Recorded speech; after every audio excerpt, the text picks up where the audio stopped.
বাসা কোথায় তোমার? আপনি এইভাবে আমাকে প্রশ্ন করছেন কেন? হুট! আল্লাহ! ইমাম সাহেব, হ্যাঁ? উনি বাইরে ওযু করছেন।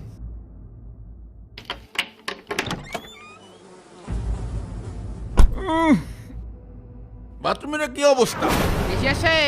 কেশিয়া সাহেব কি বাসায় আছেন?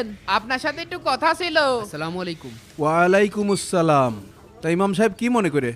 আজকে বেতন দিতে চেয়েছিলেন। আজকে তো বেতন দিতে পারবো না। হ্যাঁ? আপনি 18 তারিখে আসেন। বেতনের জন্য এই দিয়ে 3 বার আসলাম। আপনি তো একের পর এক দিন দিয়েই যাচ্ছেন। এই আপনি এত বেতন বেতন করেন কেন? আপনি তো দেখছেন মসজিদে দোতলা টাইলস লাগাতে যে কত টাকা খরচ হয়ে গেল, আবার এসির অর্ডার দেওয়া হয়েছে। মসজিদের ফান্ডে নেই টাকা, এত টাকা পাবো কোথায়? মসজিদের উন্নয়ন করাচ্ছে, ইমাম সাহেবের বেতনটা তো আগে দেওয়া জরুরি। গত 3 মাস ধরে মসজিদের কাজ চলছে, সবাই বেতন পেলেও আমার বেতনটাই শুধু আপনি বাধায় রাখছেন। এসব কথা আমাকে না শুনিয়ে সভাপতি সাহেবকে যে বলেন। সভাপতি সাহেব আমাকে বলেছে ইমাম সাহেবের বেতন কিছুদিন পরে দিতে। সভাপতি যেভাবে বলে আমি সেভাবেই কাজ করব। বেতনের জন্যই পাগল হয়ে যায় সব। আল্লাহ, এই কোন জালিমের হাতে মসজিদের দায়িত্ব পড়ল। এই নেন আপনার গত মাসের বেতন। আলহামদুলিল্লাহ। 1 2 এ কি অবস্থা! আর আপনাকে বলা হয়েছে প্রতিদিন মসজিদটা ধুয়ে মুছে পরিষ্কার করতে। 12। পরিষ্কার তো করেন না। কি বলেন ক্যাশিয়ার সাহেব? এই মাত্রও ঠিক মতো পরিষ্কার করলাম। ওই একবার পরিষ্কার করে মসজিদ পরিষ্কার থাকে? প্রতিদিন 5 ওয়াক্তে 5 বার পরিষ্কার করবেন। অজুখানা তো পরিষ্কার করে বলে মনে হচ্ছে না। চারিদিকে শ্যাওলা পড়ে কি অবস্থা! এই ইমাম সাহেব এদিকে আসেন। জি বলেন। এই অজুখানার কি অবস্থা! এখানে বসে অজু করা যায়?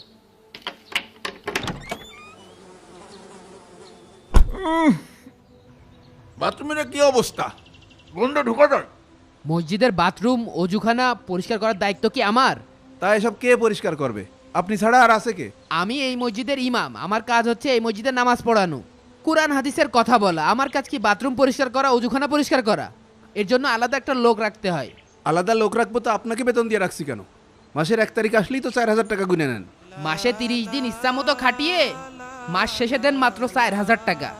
4000 টাকায় 2024 সালে দ্রব্যমূল্যের যে ঊর্ধ্বগতি, এই সময় কি হয়? এই টাকায় কি একটা সংসার চলে, একটা পরিবার চলে? আপনার পরিবার চলবে? আপনার যদি এই বেতনে না পোষাই আপনি অন্য জায়গায় দেখতে পারেন। যত সব মাস গেলে বেতন নেবে, কাজের কাজ করার বেলায় কিছু নেই। একজন লোক দিয়ে 5 জনের কাজ করাবে, আবার মাস শেষ না হতেই বেতন দেওয়ার নামে কোনো খোঁজ নেই। পরদিন জুম্মার নামাজের সময় আরএন গ্রুপের চেয়ারম্যান মসজিদে নামাজ পড়তে আসেন। সকালে বলি আলহামদুলিল্লাহ। ইমাম সাহেব, আজকে আমাদের মসজিদে আরএন গ্রুপের চেয়ারম্যান সাহেব আসবেন। ওনার জন্য ভালো করে দোয়া করে দিবেন। আমাদের মসজিদের উন্নয়নের পিছনে ওনার অনেক অবদান আছে। সকলে বলি আলহামদুলিল্লাহ। আল্লাহ তাআলা যেন আরএম গ্রুপের চেয়ারম্যানের ব্যবসায় বরকত দান করে।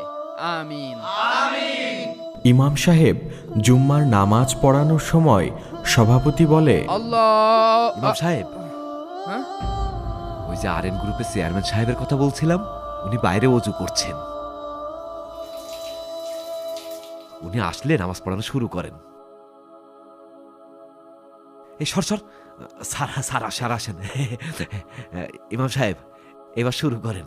কাতার এলোমেলো দেখে ইমাম সাহেব আরএন গ্রুপের চেয়ারম্যানকে সরে দাঁড়াতে বলে। তাতেই রাগ করে সাত্তার সাহেব নামাজ শেষে রেগে মেগে মসজিদ থেকে বের হয়ে গেলেন। মেজাজটাই খারাপ করে দিল।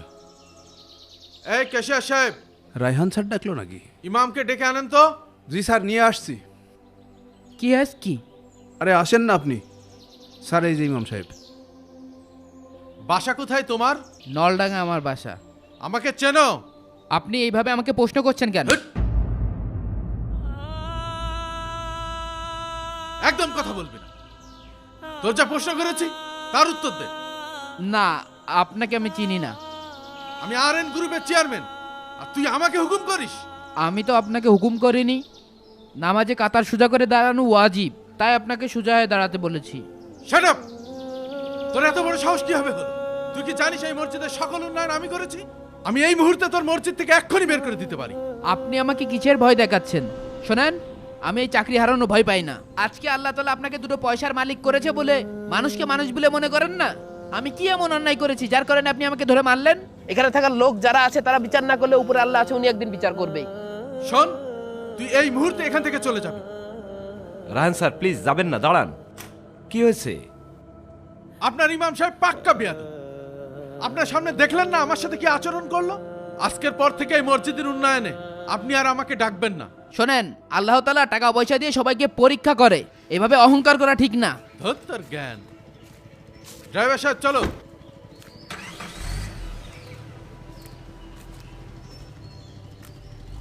ইমাম সাহেব এটা কি করলেন? রায়হান সাহেব এভাবে রেগে চলে গেল। আমি কি এমন বলেছি? আমি শুধু বলেছি যে কাঁটাটা সোজা করেন। সে বেকা হয়ে দাঁড়াইছিল। এটা বলার কারণে আপনাদের দুজনের সামনে, ক্যাচের সাহেবের সামনে আমাকে ধরে এইভাবে মারলো। আমি আগে আপনাকে বললাম মসজিদের উন্নয়নে ওনার অনেক অবদান আছে। আপনি যে এত উন্নয়ন করেন, আপনি কার টাকায় উন্নয়ন করছেন একবার একটু ভেবে দেখেছেন? আপনার এই যে রায়হান সাহেব, তার তো একটা ব্যাংক আছে, সে সুদের সাথে যুক্ত। সুদের টাকায় মসজিদ বানাচ্ছেন। এত উন্নয়ন করে কি করবেন? ইমাম সাহেবের বেতন 4000 টাকা, তাই আপনার ক্যাশিয়ার সাহেব দিতে পারেন না। কি করবেন এত উন্নয়ন করে মসজিদের? ঠিক আছে, আপনার কথা ঠিক, কিন্তু আসলে মসজিদের উন্নয়নগুলো অব্যাহত রাখতে গেলে এরকম কিছু লোকের সাথে আমাদের সম্পর্ক রাখা লাগে। আপনারা করেন, দুজন মিলে আপনাদের মসজিদের উন্নয়নই করেন। আমি আর থাকছি না আপনাদের সাথে। ইমাম সাহেব চলে গেল।